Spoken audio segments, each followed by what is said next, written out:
A new year and a new round of EU sanctions against Russia. Brussels is hoping to hit the Russian economy through targeted restrictions on its diamond and aluminium industries, as well as assets freezes and export bans. So to talk us through the measures and their potential effect, I'm joined by Jacob Kirkegaard from the German Marshall Fund of the United States. Thank you very much for joining us, Jacob. This is the 12th round of EU sanctions now. How does it rank among the others in terms of its severity, I suppose?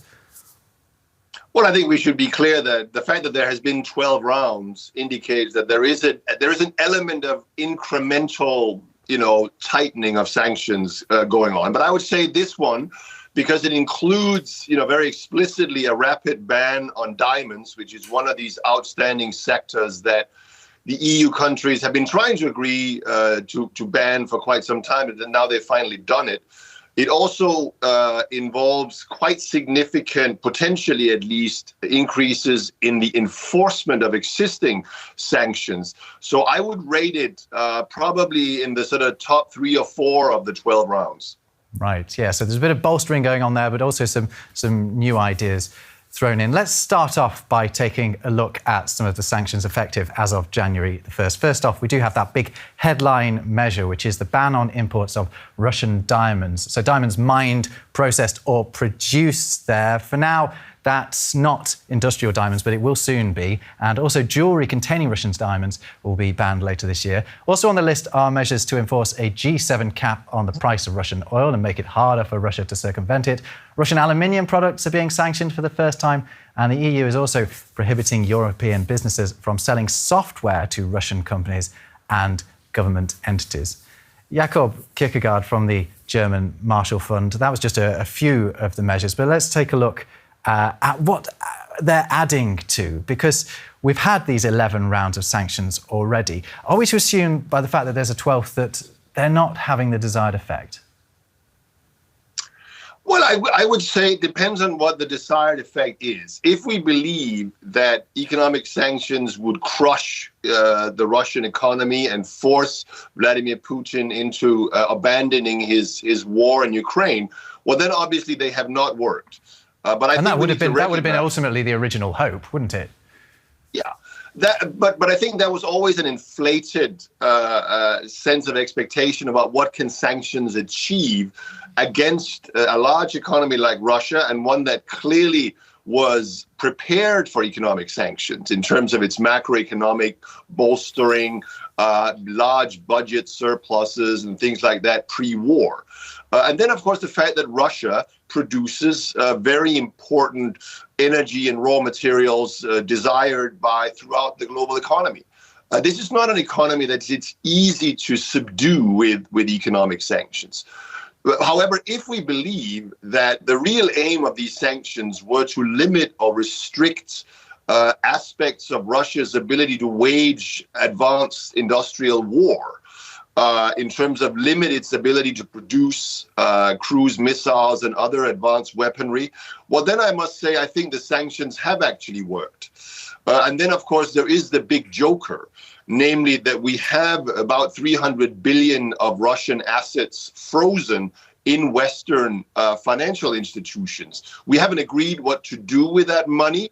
But that is potentially also a game changer when it comes to the potential, at least, in one way or another, of using these funds to rebuild or compensate Ukraine after the war.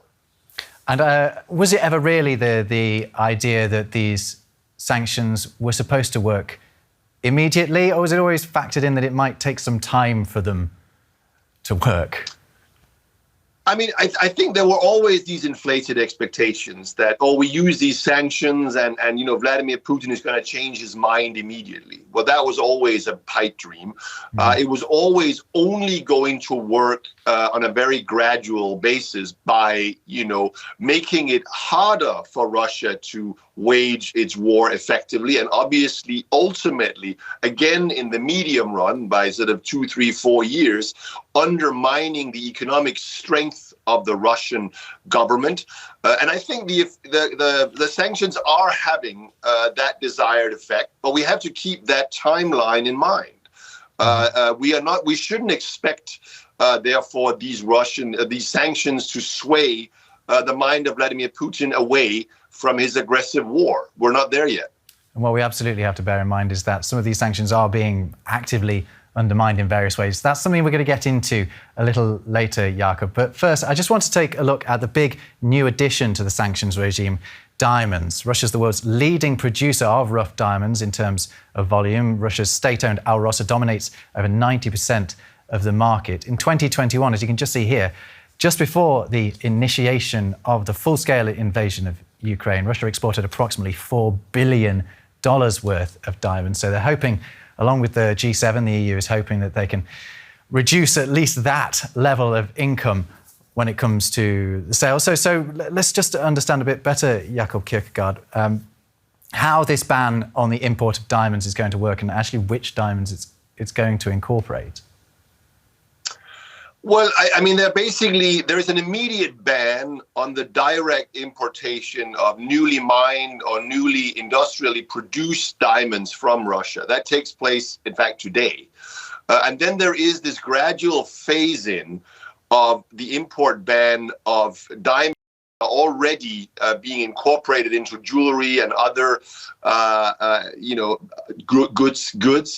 This will come in over the course of the year, because what you need to do is you need to have a traceability mechanism. You basically need to be able to verify whether or not these diamonds are ultimately Russian. That seems like origin.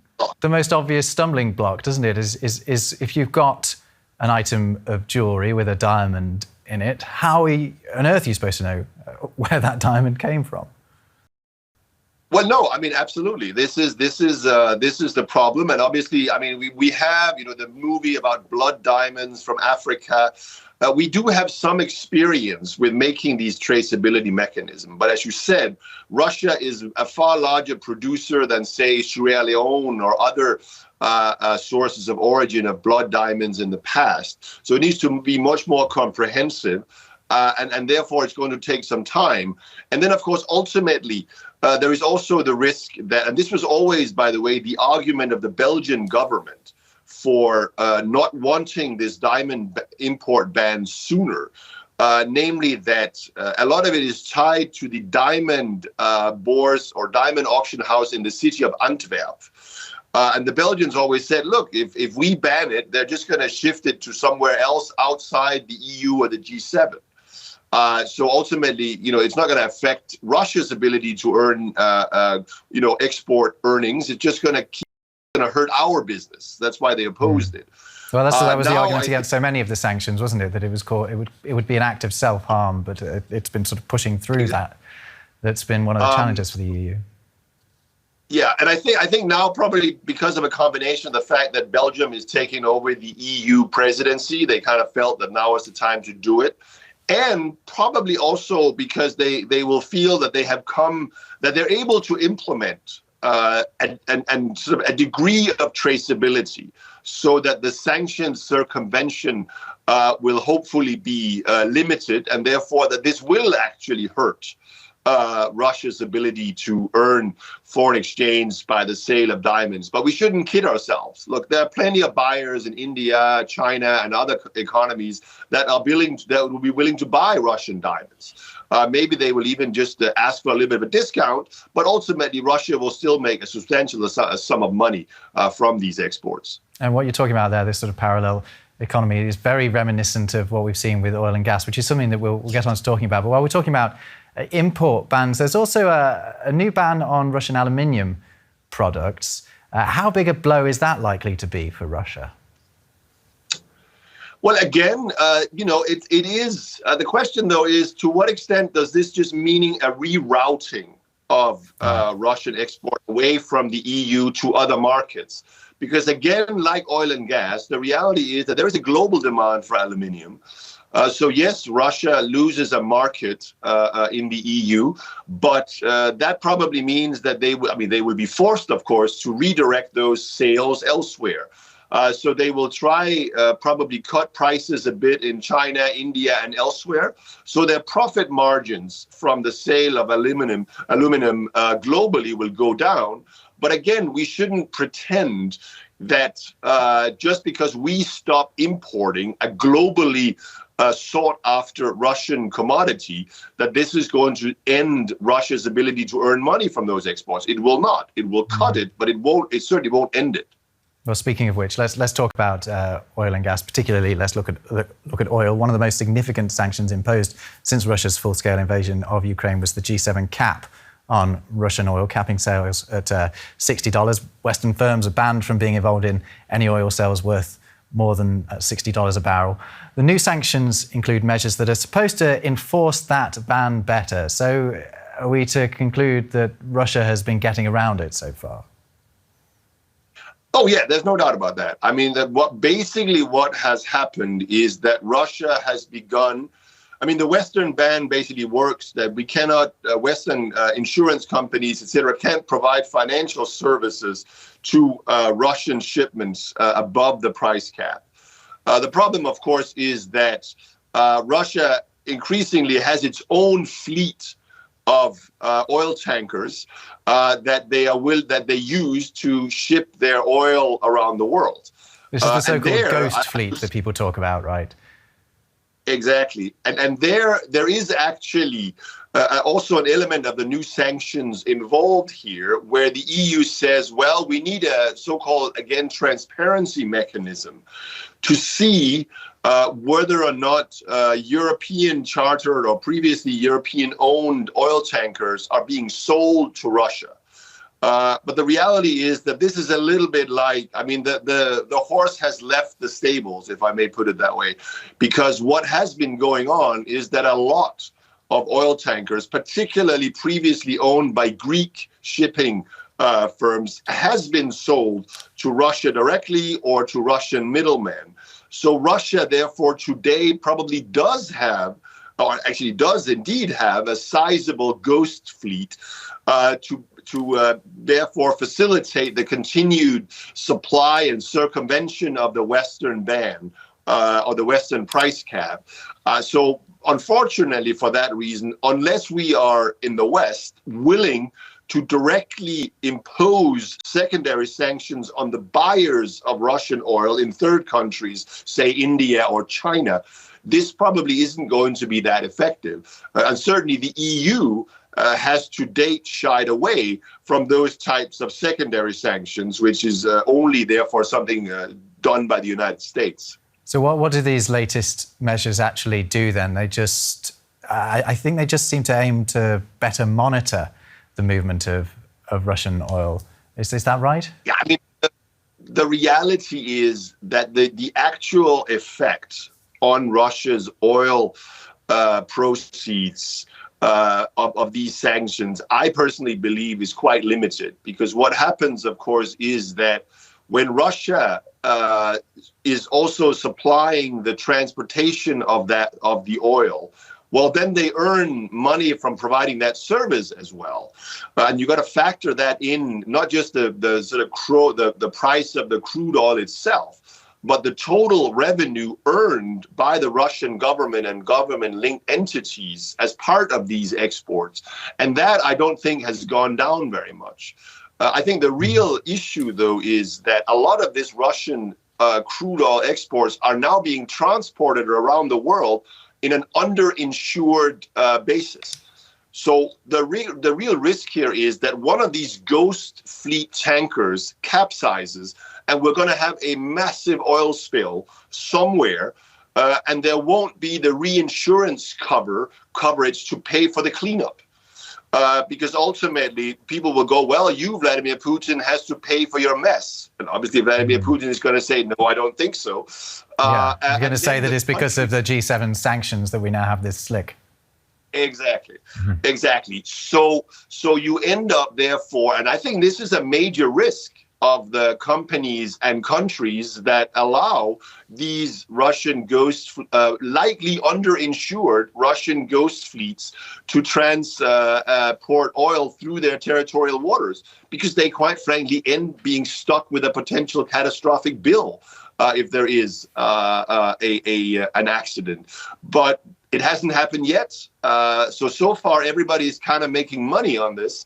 But if this happens, then I think countries will think twice And that's, unfortunately, likely the only point in time in which these sanctions will actually become biting, because people realize, or countries and businesses will realize, that they actually need the Western reinsurance coverage to pay for those types of catastrophic damages. So this is sanctions package number 12. Will there be a sanctions package number 13 during the course of 2024? Oh, I'm sure there will be, because one of the aspects of the 12th package was, as you mentioned at the beginning, better enforcement. There are more entities, Russian entities and Russian-owned entities in other jurisdictions, Hong Kong, Singapore, UAE, etc. Over 140 entities on this latest list.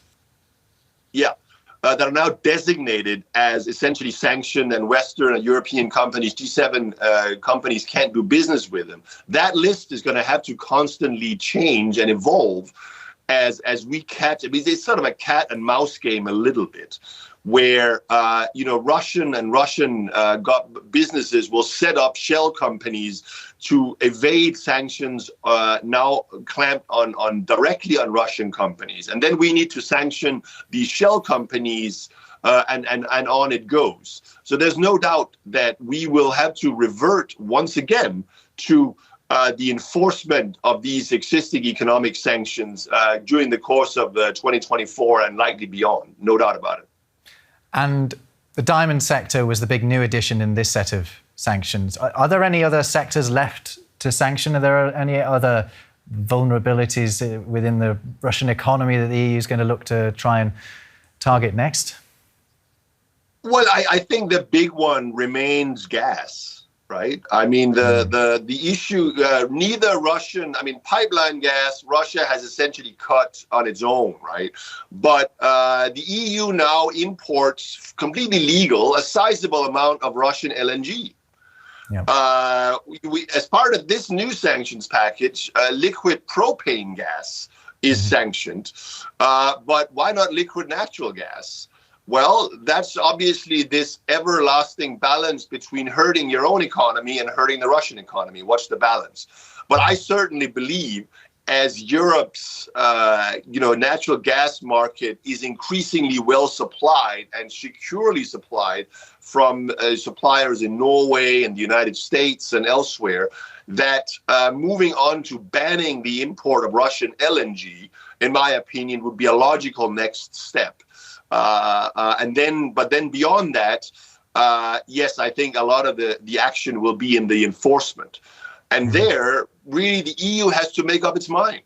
Are we going to go directly after third country governments or third country companies in, say, Kazakhstan or China or wherever that are actively facilitating the breaking of existing EU sanctions? That will be a new step for the EU. We've never done that before.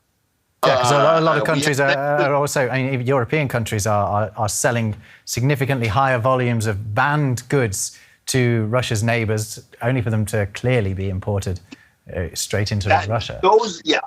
So the EU, as part of our enforcement of these sanctions, we have to think really hard about, do we do outright secondary sanctions against these kinds of sanctions breaches by third countries and third country companies? Well, that's obviously a lot about the relationship that we would like with these third countries.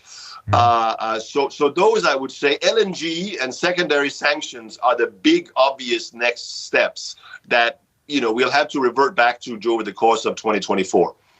It's going to be very interesting to see how that develops, isn't it? Jacob Kirkegaard from the German Marshall Fund of the United States, thank you so much for bringing us your insights. My pleasure.